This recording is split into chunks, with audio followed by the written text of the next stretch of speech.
Have you ever looked through a photograph album from your childhood? In your hands, it probably brought back a lot of memories and emotions. Now, imagine an album over 100 years old, and instead of snapshots of holidays, it's pictures of war.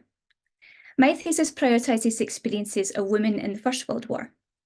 It uses their artistic works as its evidential and emotional core. The experiences of those like Mary Porter here on the right, or Fluffy if you're a friend, sit at the heart of the thesis. In 1917, devastated by the death of her brother, she left her flat in Bank Street of Glasgow, only 5 minutes walk from campus today, and she travelled to France to work at the centre of the conflict.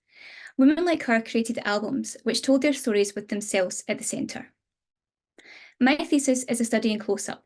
It charts selected objects' life from creation in wartime to commemorative use in 2014-18 centenary. The case studies, of course, don't represent all women workers, but their experiences are interesting and revealing when understood through two key aspects. One, the curation of emotion. That's the way these women have engaged with events through their artistic works. And two, emotive curation. That's about the contemporary nature of the commemorative events, or how we, 100 years later, have an emotion in response to the historical event. For example, in various scrapbooks, I've seen fun pictures of soldiers in makeshift playgrounds, or here, Mary Porter and her friends posing in their pyjamas. On the next page might be a devastating image of a body in a field, or a letter to a dear brother returned to sender, recipient deceased, because this is what their days were like. And this juxtaposition is one of the ways that these individuals have curated their emotion, and only a fraction of the reason these sources are so unique and interesting. In 2014, Mary's album was part of a collection of objects used by a group of young people in Bradford who were attempting to get an understanding of the conflict from the viewpoints of women.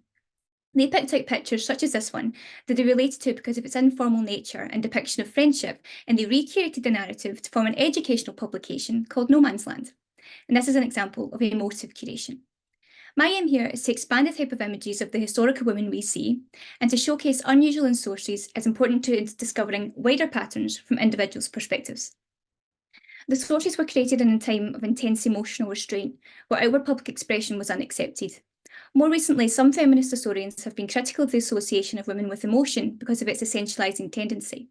So the big questions are, how then was art in its various forms being used to reclaim emotion as something productive, and how can I use it to do the same?